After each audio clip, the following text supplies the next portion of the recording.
Next, we'll have John Czop. John Czop is a colorful character.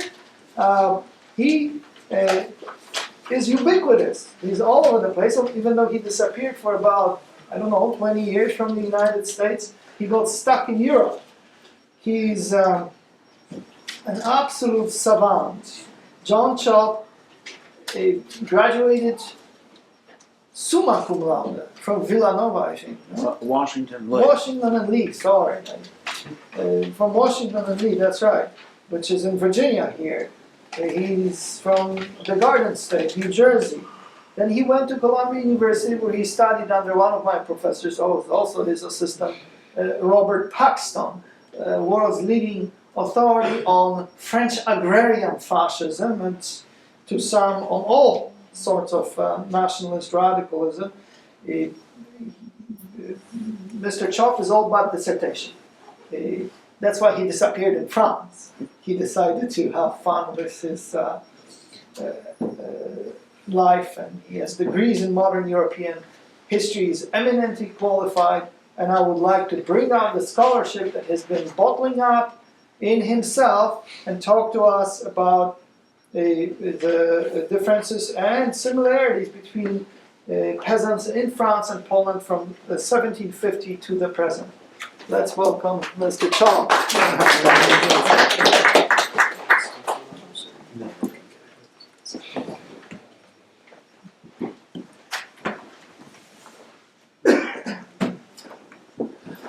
Thank you, Professor Hadekevich. Good afternoon, ladies and gentlemen. The topic of my talk is a comparison of peasants, their conditions and protests, and how they fit into politics in France and Poland. It's an overview. I'd like to begin with the age of the Democratic Revolution. It starts in about 1750 and work up to the present. I also would like to be stopped so that there's time for questions. I'm convinced that there are many in this audience whose wide reading on the topics of both Polish history and general European history that all of us can benefit from a question and answer period. As you listen to my talk, I'd like you to keep two hypotheses in mind. The first one applies to the entire period of 1750 to the present. It is a theory on the social origins of dictatorship and democracy, first put forward by Professor Barrington Moore, Jr., taught for many years at Harvard University. He wanted to find out how the relationships between landlords and peasants fit in to different paths to modernization. Again, it's getting from traditional society to modern society. And he discovered that, or he put forward the hypothesis that is increasingly controversial today, that the reaction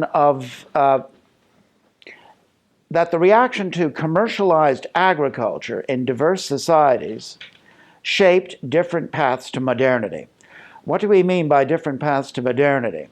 Well, one path to modernity is a democratic revolution. And we think of the age of the democratic revolution beginning in about 1750, 1760 in the Atlantic world with the American Revolution, the French Revolution, and the Polish Revolution. Revolutions in Switzerland began in about 1760. This perspective on a common Atlantic democratic revolution was put forward by the American historian Robert R. Palmer in the 1960s. He wrote a 2-volume book, The Age of the Democratic Revolution. His thesis is that revolution did not spread, for example, from Geneva to the United States to France. Instead, there was a common impulse at that time by those who wished to participate in governing themselves versus what Palmer calls constituted bodies. These were legislative and administrative organs that were largely self-recruiting and the self-recruitment was based on those who held inherited privileges of wealth and social command. Broadly speaking, new men wanted to get into politics to govern themselves. And they felt frustrated, and sometimes violence was required for them to get into power, other times not. England, of course, didn't participate. Great Britain did not participate in this age of the democratic revolution the same way that the United States and France did. And Barrington Moore wanted to find out why not.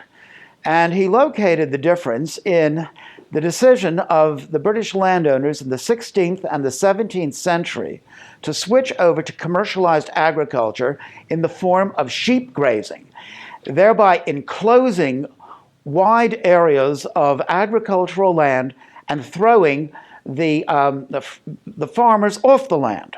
Those farmers then ceased to be a potential revolutionary force in British society, English society. We're talking about England, England south of Hadrian's Wall, England. But at any rate, that accounts for why the path to modernity in England was largely nonviolent and gradual, the switch over to sheep grazing. In France, the situation, according to Barrington Moore, is different. France had a revolution from below. Why did France have a revolution from below? According to Moore, it was because the peasants pushed the middle class into having this revolution. That the peasantry lived in in what the Poles call a tutejszy world. That is a world of here and now. The village was their world. They were not wide-ranging outsiders. The only contacts that they might have with the wider world was through their village priest, the village curé. In many cases, the village priests out in the impoverished French countryside were not too much better educated than their flock. But at any rate, these people lived in a universe that was narrowly constricted. They didn't care about the juridical revolution going on in Versailles. They really didn't care about who paid taxes in France, which was the proximate issue of the French Revolution. Who shall pay taxes and who will not? In 1787, the then Minister of Finance, Calonne, called an assembly of notables. Notice, not nobles, but notables. Already, money was becoming more important than social rank. But that didn't please those with inherited privileges of social rank. Notably, the lesser aristocracy, those who made careers in the military. The year before Calonne's Assembly of the Nobility, 1786, the Loi Ségur was passed in France. The Loi Ségur began the French Revolution in the sense of an aristocratic reaction against the king. The Loi Ségur stipulated that 4 quarterings, that is, 4 generations of nobility in one's family, were required before someone could be an officer in the French army. This alienated the notables who wanted to move in French society, and the calling card was to wear a sword and to be a courtier at Versailles. No matter how much money they had, if they didn't have 4 generations of nobles, they just couldn't pass muster as being significant in French society. So, both the French historian Georges Lefebvre and the American historian Robert Palmer see the French Revolution as having been provoked by the aristocracy, saying that their privileges of inherited family tradition were more important than wealth. This led to a situation of crisis for the monarchy because the monarchy needed money. Somebody had to pay taxes in French society. The nobility were exempt from paying taxes. The notables were paying the taxes. So it led to a situation in which a constituent assembly was called, and the decision was then made, and then the question was discussed, who would pay taxes? About 1/10 of the land in France at that time was owned by the Roman Catholic Church. And the Roman Catholic Church gave a free gift to the monarchy every year. It was usually a fair gift. The peasantry in France, and by peasant, what do we mean? In the American context, we mean a small family farmer, largely self-sufficient, but who also sells some of his produce on the market, who saves his money, and who has a very local, narrow perspective, as I mentioned before. About half the land in France was owned by these peasants. So that was very different from the situation in Eastern Europe, east of the Elbe River. Why did the French Revolution, why did this conclave of French nobles and notables and clergy, the three estates, why did it lead to a revolution? Why couldn't they just decide how they would divvy up the tax bill? Well, first of all, the monarch could, if he were a strong man, he could have just scoffed at the whole thing, and he just could have said, the French monarchy, I, Louis XVI, am not going to pay this bill. But he didn't do that. Instead, there was debate. At the same time, in July and August, there was something called the Great Fear in the French countryside. And this Great Fear turned the debate at Versailles into a revolution. And this is what Barrington Moore means by a democratic revolution, by the path to revolution. When the peasantry got involved in it, Georges Lefebvre, again, the leading historian of the French Revolution, his work has stood the test of time, wrote a book called The Great Fear of 1789, based on meticulous research.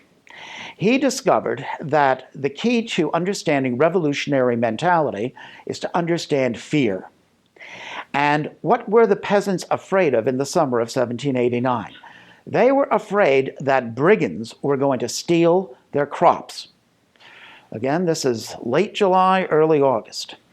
And Lefebvre then traced this great fear back to 5 original panics. One of those panics was caused by cows walking around in the woods. A peasant heard noises in the woods, rustling in the woods, and then he ran back to his village. And he said, the brigands are here. Not, I think the brigands are here. I heard rustling in the woods that might be brigands, but the brigands are here. And this is the best book on mentality that I think that has ever been written. Because even though the brigands weren't there, that peasant was convinced in his heart that they were, and being so convinced, he set off what is called the municipal revolution.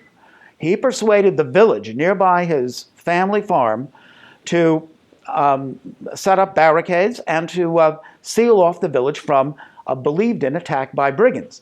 This was the municipal revolution, the spontaneous arming of French villages because they actually believed they were going to be attacked by brigands. Others believed in an aristocrat's plot, aristocrats who engaged in what the French called a pacte de famine, a famine plot, in order to destroy the peasantry and steal their crops. There was only one place in France during that entire summer where there was a jacquerie. A jacquerie refers to a peasant uprising of the old type, in which the peasants take direct action and they attack the seigneur's house, and they sack it, perhaps kill him, kill some of his retainers. That occurred only in one part of France where serfdom, or an institution very much like serfdom, actually exists. I mentioned before that most French peasants were free. They owned their own land. And this area is called Franche-Comté. Franche means free, Comté county, free county. It's a part of the extreme eastern part of France, in the center of the country, right up against the border of Switzerland. There was, in fact, a jacquerie during the summer, during July and August of 1989. But elsewhere in France, the peasants actually believed that they were about to be attacked by brigands. They were about to be attacked by aristocrats coming from Paris to discipline them. And the result of all of this was not just the spontaneous arming of municipalities, but the burning of seigneurial rolls. The peasants then went on to the manor and burned the seigneurial rolls and freed themselves of the duties that peasants had to pay. They had to pay the lord a tax to use the lord's mill to grind their grain. They needed to pay the lord money to use the lord's other facilities that he had. So That then led to the night of August 4th in Paris. The peasants have already moved. They've taken matters into their own hands. They burned the seigneurial rolls, and they're armed. Some are armed with firearms. Most of them are armed with pikes and other farm implements. But they're ready to fight. And that led to the night of August 1st, in which the National Assembly in France decided to end feudalism. That is, decided to end the seigneurial regime in which peasants needed to pay feudal dues. And that is the way Barrington Moore sees revolution from below occurring. The middle classes, the reforming middle classes, are forced to go farther than they otherwise might by a peasant insurgency. Moore also identifies other types of revolution, what he calls revolution from above. And revolution from above, according to Moore, occurred in Germany and it occurred in Japan. That the samurais, and these are landless Japanese military, they're noblemen, but they don't have land. They're samurais, they work in the bureaucracy. These samurais, during the Meiji era in Japan, that's in the middle of the 19th century, felt declassed. They didn't have any land, they had no prospect of getting any land, but they wanted to have Japan become an important industrial power. So they made common cause with the incipient Japanese industrialists, and they succeeded in using the savings of the Japanese peasantry, that is, taking money from the peasantry to finance Japanese industrialization. It's revolution from above, using the savings of the peasantry to carry out an industrialization project. Barrington Moore also identifies Germany as a country where there was a revolution from above. He sees Russia, the communist revolution in Russia, as a peasant revolution. It's a peasant revolution born of great frustration that neither traditional peasant remedies nor efforts by the reforming Russian state during the 19th century succeeded in solving the agrarian problem. So the peasants, with the added burden of war, just carried out a peasants' revolution and forced the regime into, and forced what was a republican regime in Russia to just give way to the communists who proposed much more radical measures. The other country that Barrington Moore talks about is India. India succeeded in achieving a democracy without a revolution from either above or below. And it did so through gradualism again, according to Moore. Now, why is all of this talk about Moore relevant today? It's because today, Moore's thesis, of course, is still being debated by academics, but even more so, there's a debate on Moore's key thesis. It's not reductive. It's actually part and parcel of what Barrington Moore says, that without a bourgeoisie, without an enlightened upper middle class in American terms, there can be no democratic revolution. Therefore, there was no bourgeoisie in Eastern Europe, in the Comecon countries. To what extent can one talk about democracy in Eastern Europe today using Moore's paths from traditional society to modernity? And the answer to that question is by no means obvious. And there's a historian sociologist historian at Harvard, Theda, Theda, Stockpole, who is a great critic of Barrington Moore, and who argues that that Moore, in his work, ignored the role of the state action in bringing about these revolutions. So she argues that it was, in fact, the communist regimes in the countries of Eastern Europe that swept away remaining feudal impediments, set up a relationship in which it was possible, after the collapse of the authoritarian regimes, after, in fact, the unexpected implosion of the Soviet Union in 1991, of a type of democracy in Eastern Europe. So she's arguing for state action and accidentalism. Now, there's another side to the peasant revolution in France, not all of the peasants welcomed the revolution. In the Vendée, in the west of France, south of the Loire River, in what is today the department of Deux-Sèvres, the American sociologist Charles Tilly wrote a book in the early 1960s, researched the subject of why peasants in one part of the department of Deux-Sèvres supported the revolution, while peasants in another part of the department did not. Did it have to do with the civil constitution of the clergy? That in 1791, the French revolutionary government imposed a requirement on all priests to take an oath to support the revolution. Many Roman Catholic priests didn't think they could do so in good conscience, others did. And it's true that in the part of the department of Deux-Sèvres where the priests refused to take the oath, that part decided to challenge the revolutionary government of France. However, Charles Tilly's argument was not based on ideology, it was not based on religion, it was based on incomplete urbanization. That the area in the department of Deux-Sèvres that supported the revolution had peasants who were also weavers. And these peasants lived in isolated settlements in the bocage country of the Vendée. They were weavers. They spent the winters weaving. The women were weavers all year long. This linked them with the economy of the towns. And the French Revolution was, above all, a townsman's revolution. It was a juridical revolution. The peasants got into it for their own reasons, independent of the juridical issues. So Tilly, Charles Tilly, has gone down as the historian who shows that political choices, political options, are closely linked with social structures, and those social structures have to do with assessing the degree of urbanization, whether it's complete or incomplete. So the peasants on one side of the river supported the revolution because of a weaving industry that linked them with the townsmen. Peasants on the other side of the river didn't. Yet, north of the river Loire, where there was no weaving industry at all, there was another type of reaction to the French Revolution that was decidedly negative, and that was called chouannerie. And chouannerie is named after Jean Chouan, one of the leaders of it. The most important leader was the Comte de Rochechouart, who led the Catholic and Royal Army. Rochechouart, I'm sorry. Friend of ours. Yes, right. Led the Catholic and Royal Army. And here there was, yeah. Oh, there's a picture in my office. If you want me to, I'll bring it.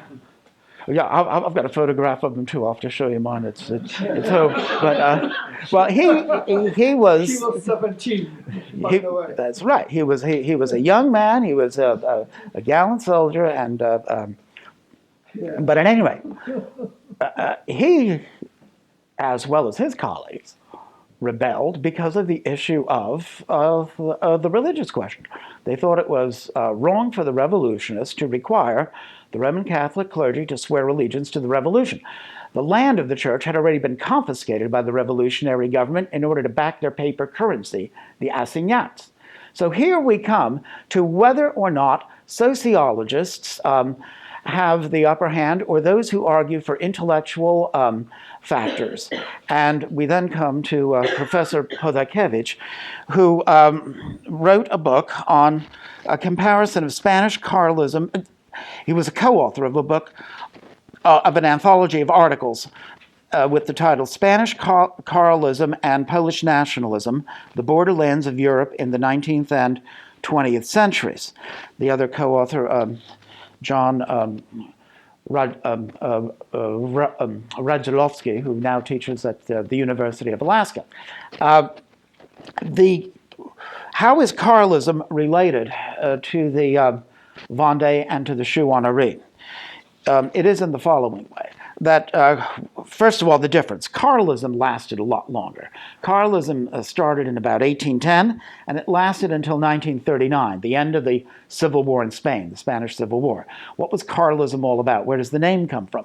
Carlism started up because King Ferdinand VII of Spain, who also had a claim on the kingdom of the Two Sicilies, which is important for the revolution of 1848. But that revolution actually began in Palermo in Sicily. But at any rate, King Ferdinand VII decided, contrary to a tradition, not to name his brother Carlos, a traditionalist, as his successor to the Spanish throne. Instead, he named his daughter Isabella. This infuriated Carlos and the legitimates, and those who supported the legitimist line of the dynasty, and they decided to rebel against the Spanish throne. The Spanish throne at that point was supported by a group called Los Liberales, and that's where liberalism comes from, because liberalism comes from Spain. It comes from this period in Spanish history. Los Liberales were Spanish gentlemen of property who sat in the Spanish assembly called the Cortes. What they wanted was government by debate. They didn't want to have anything to do with religion involved in politics. They wanted a separation of church and state. And the values that they wanted to substitute for religious values were rational debate, examining propositions and having debates. Yet we just heard from Professor Salkiewicz the very important observation that democracy without values rapidly can degenerate into totalitarianism, because if there isn't some limiting factor on what democratic governments might do, then they very well, and they have in the past, just gone too far. And this is what the Carlists were interested in asserting, that their objection was based on that very fact, that they were interested in setting up a system that was religiously based, and that, more importantly, preserved intermediate bodies between the individual and the state. That isn't something that the liberals were too interested in. The liberals stressed the importance of the individual. The Carlists and the rebels in the Vendée and many Polish nationalists stressed the importance of intermediate bodies, recognizing that we are social creatures, that we're defined by what we believe, the associations of which we're members. The French Revolution was largely hostile to intermediate bodies. In 1791, the Loi Le Chapelier, the Chapelier law was passed, and that law is often gone down in history as preventing, as allowing for free trade, free commerce by eliminating guilds. Well, it did eliminate guilds, but what it also eliminated was associations of more than 10 people without the presence of a policeman in the hall to supervise what was going on. Again, the tendency of a democratic republic to move toward totalitarianism, if it doesn't acknowledge there are limits beyond which it cannot legislate. This then brings us back up to another very interesting aspect of comparative history, whether you're doing comparative history the way Tilly does it by comparing the presence of a weaving industry in one part of a department with the part of the department where that weaving industry is, and seeing how those different social structures lead to different political options. The other type of comparative history, in a more anecdotal way, shows us connections that we otherwise wouldn't have thought of. How many of us know that Józef Naleś Korzeniowski,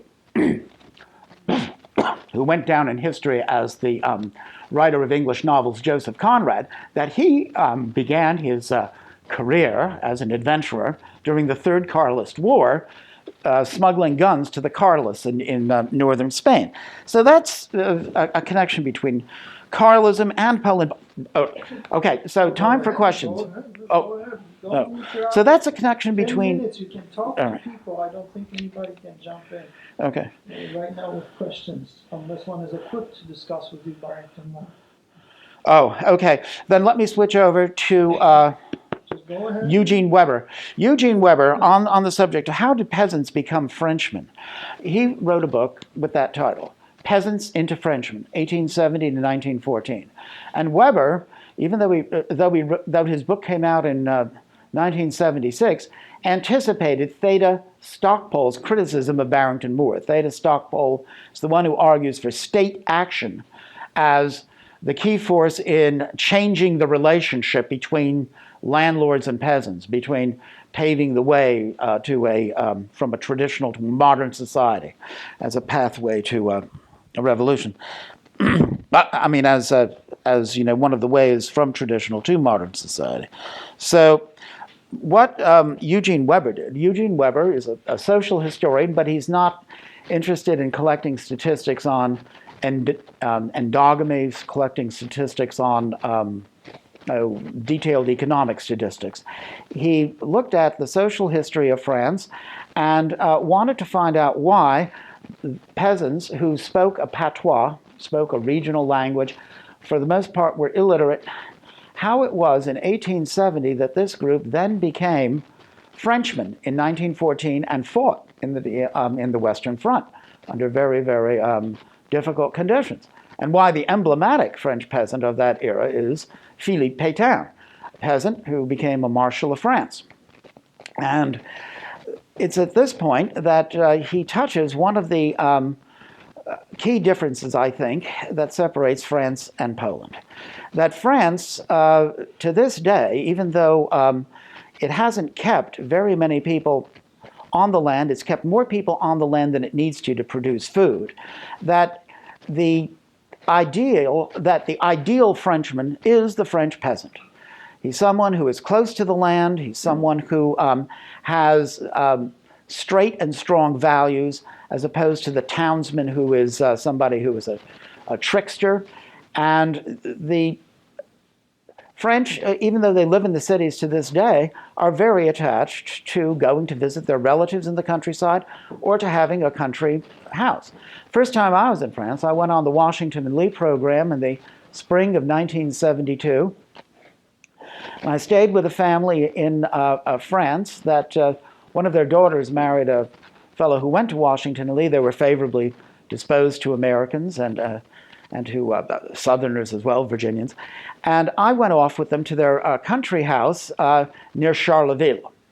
And I was out there planting potatoes. This was in the spring of 1972. And I couldn't understand the hired hands who were called métayers, sharecroppers, which is not pejorative in France. It's just people who want to make extra money by working on a landlord's land. And I couldn't understand what these people were saying to me. And I asked the brother of the family, I don't know what this man is saying. And he said, neither do I, don't worry about it. They were still in the Ardennes speaking a very heavy kind of a patois, which could not be answered. By and large, that has died out in France. But when Eugen Weber, started to write his book in 1870, almost all the French peasants spoke patois. They did not speak French. Their value system was, again, tuteishi, just the village. But how did all of this change? Weber said, military service, the coming of the railroads, and he emphasizes less on the market. But he also talks about the presence of the sons of peasants, the sons of wealthy peasants, coming back to the village and getting together in chambres, in associations, and talking about ideas. Okay, that brings me to a book about Poland. It's called The Nation in the Village. It's a play on the title of a French historian's work. The French historian's name is Maurice Agulon, and Agulon wrote a book called The Republic in the Village, La République au Village. And Agulon, in his book, emphasized one of the themes of Eugen Weber. These sons of wealthy peasants coming back to villages, and Agulon especially studied the south of France, the department of the Var, and Republican ideas then filtered down from Paris through the intermediary of these sons who really went to Paris to study but couldn't get jobs in Paris, came back home, and talked about the ideas they learned in the big city. And that led to setting up Republican ideas in the village. This is, again, a matter of intellectual conviction rather than being linked in with the market or not. This book, which bears a very similar title, The Nation in the Village, The Genesis of Peasant National Identity in Austrian Poland, 1848-1914, by Keeley Stouter Halstead, hyphenated last name, published by Cornell University Press in 2002. This book makes the case, not the way Agulon made it, but shows that Polish nationalism developed in the villages of Małopolska. By the way, the name Galicia and Ludomiria are invented names. Galicia exists as a place in northwestern France, but Galicia and Ludomiria. Ludomoria? Oh, Wadomoria, sorry. Yes, Galicia and... No, Wadomoria? I know, but the joke was... Galicia and Lodomoria. Galicia and Lodomoria are invented places that Austria, in order to justify the Habsburgs, Maria Theresa, in order to justify her participation in the partitions of Poland, claimed that the chunk of Poland that the Austrians took, essentially Małopolska, Lesser Poland, southern Poland, was the ancient kingdom of Galicia and Lodomoria. But Galicia has gone down in history as being a real place. It's actually Małopolska and then the western part of Ruthenia. Yes. So, from the Duchy of Halicz. Comes from the Duchy of Halicz, right. So, at any rate, this book then argues that there was a big change. In 1846, in 1846, the peasants of Małopolska didn't consider themselves to be Poles. As a matter of fact, they took money from the Austrian authorities in 1846 to kill Polish noblemen who were participating in an uprising. And Austrian officers were then paying money for the heads of Polish noblemen that the peasants were proudly displaying on a spike.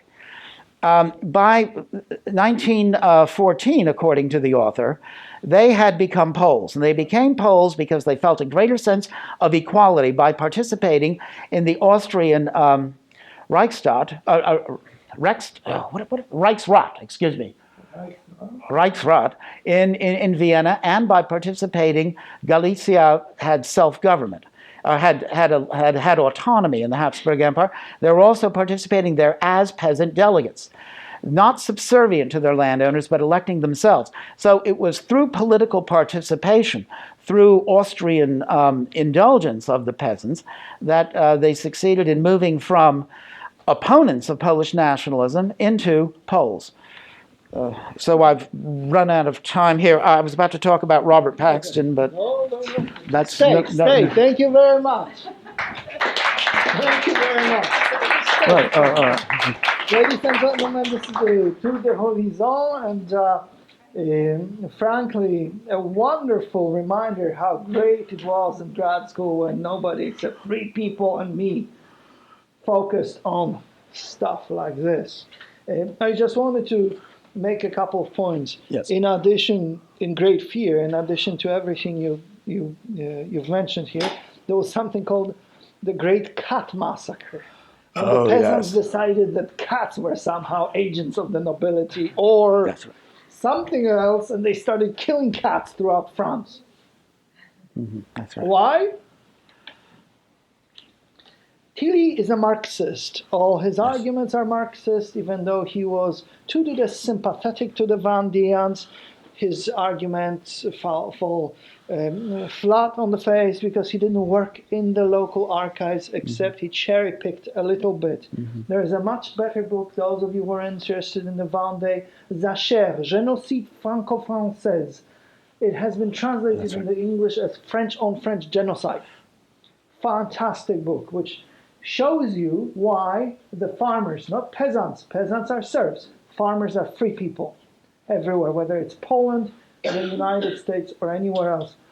The farmers rebelled because the government, central government, interfered in their local affairs, village and county affairs. They rebelled, and they went to their traditional leaders, the nobility, or aristocrats, and in this instance it was La Comte de la Roche-Jacquelin, who was 17. Why? They had fought with his father in various wars, but his father was dead, so they went to the heir, who fought with them for freedom. This is a great unsung story of the great French counter-revolution. They called themselves the Catholic and Royal Armies, and they shouted, "Down with the nation," because people from Paris wanted the nation. Now, it's also important to mention when you discuss Polish peasants or farmers and French peasants, how many aristocrats or nobility there were in France. That's 1%. In Poland, up to 15% of the population was warriors, nobility. They had corporate rights. They voted.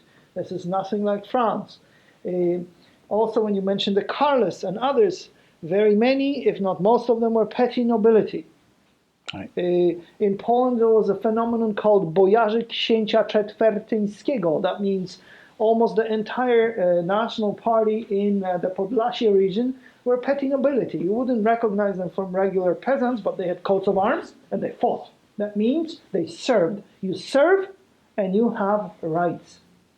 You have rights, you can vote, and you are a free person, no matter what your economic status is. If you are willing to risk your life for your country, that's what it is. 1 second. Now, the Barrington Moore thesis is really about modernization, and that's what needs to be said. Barrington Moore thought that the old elite was horrible. Look at Japan. What issued from modernization in Japan was basically Japanese militarism. What issued from modernization, led by the Junkers in East Prussia, was Nazism. That's a leap, but that's what Barrington Moore argued. And he said, therefore, the communists are better. So Mao is an agrarian reformer. Stalin, well, he had to do it. Well, I beg your pardon. At least 50 million people died in the collectivization of agriculture in China. At least 15 million people died in the Soviet Union. However, in Japan, hardly anybody died. Nobody died at all because the elite took gradualistic, very disciplined steps, and they modernized Japan within 20 years or so. That means modernization is possible upon the traditional paradigm, and that's what Moore hated. And that's why I hate Moore for it too. Thank you very much. Yes? My sister would like to ask Mr. Czop a I question. just want to make a comment, and I would have done it 10 minutes ago had it not been foreclosed as a possibility. I think that what the argument you were making, I would go back to the Marxist point. It seems that there are really two types of arguments. One is life shapes consciousness. So we're really just animals who can think beyond our experience. And that is where, you're pressured and pressured and then you just break because of the pressure that's behind it. And the other one is what I think really happens in life. We have conscience. And we have a sense of right and wrong. So at a certain point we rebel because of the values we hold dear. So I just wanted to throw that at you. You don't have to address it, but I think that there is a way to formulate your entire argument around those two things. There is one that says that in fact life forms consciousness. It's a quote from Marx. And the other one, which those who don't agree with materialist point of view, because that's what it means. That goes into relativism. You change, your point of view as your experience changes, and it's all fine and it's always good. And the other one is there are values that you will fight and die for when pressed enough, and when they desperately enough you can defend them. So anyway, that's Wonderful. Enjoy. Oh, there's an announcement. All right. Yeah, yes, I agree with that. Respectfully.